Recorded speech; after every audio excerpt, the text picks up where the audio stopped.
마더와이즈 지혜 8번째 주 셋째 날입니다. 여성의 사역 1. 비전. 기도로 시작하기.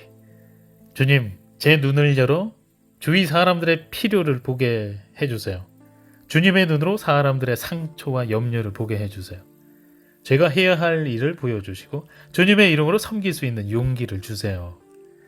외울 말씀.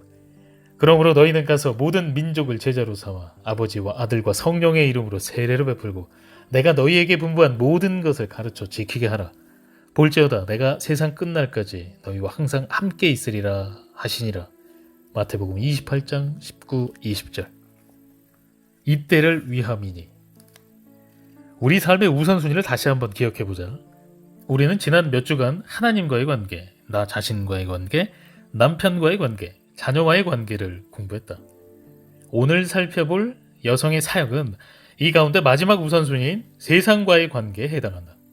함께 공부하며 우리에게 주시는 사역의 비전을 품고 다른 이들을 섬기게 되길 기도한다.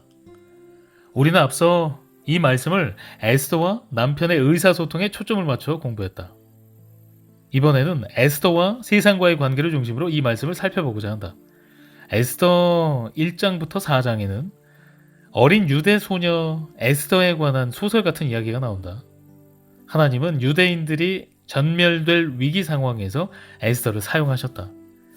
왕의 노여움을 산 왕후가 쫓겨나자 왕은 새로운 왕비로 찾기 시작했다. 젊은 처녀들이 전국 각지에서 뽑혀 왕궁으로 왔고 그 처녀들은 한 사람씩 왕에게 보내졌다. 에스더의 차례가 되자 왕은 그녀에게 한눈에 반했다. 그 어떤 처녀들보다 에스더를 사랑했다.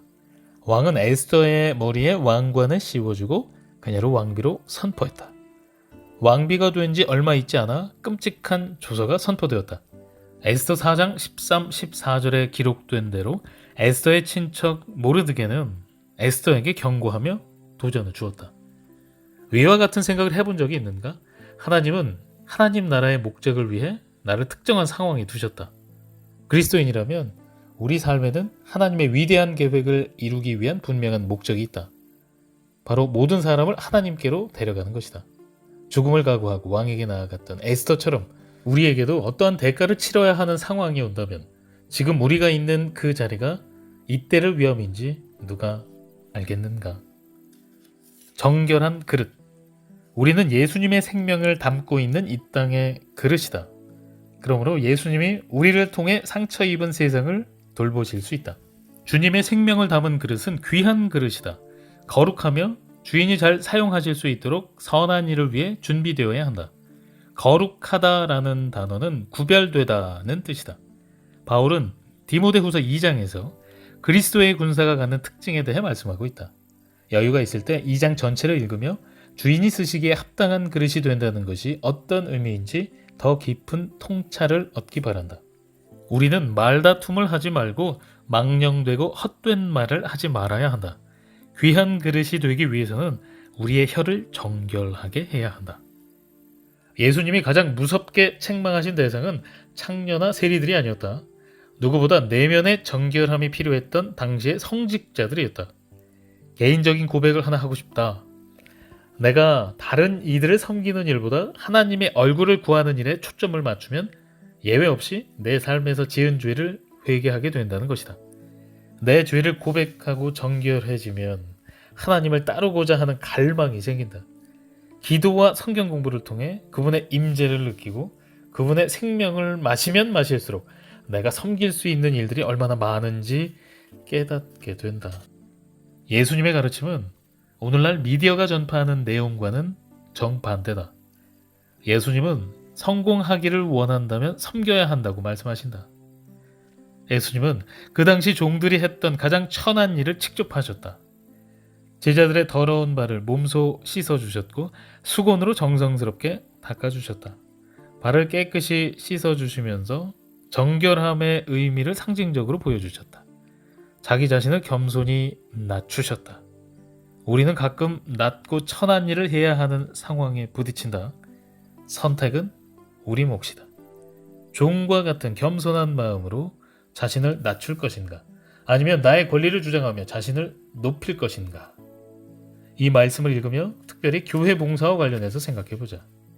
우리는 율법적으로 얽매여 교회의 온갖 일을 떠맡으며 하나님을 기쁘게 해드리려고 애쓰는 존재가 아니다. 우리는 율법에서 벗어나 예수님 안에서 자유를 얻은 사람들이다. 그러나 그 자유를 기회 삼아 게으름을 피우거나 자기 중심적으로 사는 대신 사랑으로 서로를 섬겨야 한다. 종의 마음을 찾아보기 쉽지 않은 세상이다. 그러나 내가 아시아에 사는 동안 주인을 기쁘게 섬기며 매일 오랜 시간 부지런히 일하는 사람들을 만날 수 있었다. 그들을 보며 다른 이들을 섬기기 위해 자신의 삶을 내려놓는다는 것이 어떤 것인지 완전히 새롭게 배우게 되었다. 기도로 마치기. 주 예수님, 제가 직업을 갖거나 봉사하는 일을 결정할 때 제 인생과 가족을 향한 주님의 완전한 계획을 따르고 싶습니다. 아무 주저함 없이 주님과 제 남편을 온전히 따르기 원합니다. 주님이 하나님이시지 저는 하나님이 아닙니다. 주님의 나라가 임하고 주님의 뜻이 이루어지게 해주세요. 어느 곳에 있든지 다른 이들을 섬기며 제 생명을 내려놓는 길을 선택할 수 있도록 저를 가르쳐 주세요. 주님, 제 힘으로는 그런 희생을 할 수 없습니다. 그러나 주님의 귀하신 생명으로 저를 충만하게 채워주셔서 저 자신을 내어드리고 주님만을 섬길 수 있는 내면의 힘을 허락해 주세요. 예수님의 이름으로 기도합니다. 아멘. 좋은 어머니 팁. 당신이 아플 때 누군가 집에서 만든 따뜻하고 맛있는 음식을 가져다 준다면 이보다 좋은 선물은 없을 것이다. 아픈 몸을 이끌고 싱크대에 쌓여있는 식기에서 눌어붙은 음식을 긁어내며 해야 하는 설거지는 몹시 힘든 일이다. 환자나 산모, 장례를 치렀거나 최근에 이사를 한 가정 등에 음식을 가져다 줄 때는 일회용 용기를 사용하라. 비싼 선물은 아니지만 받는 사람은 매우 고마워할 것이다. 후식도 잊지 말 것을 권한다. 식후 입가심을 위한 작은 사탕일지라도 당신의 배려가 더욱 빛날 것이다.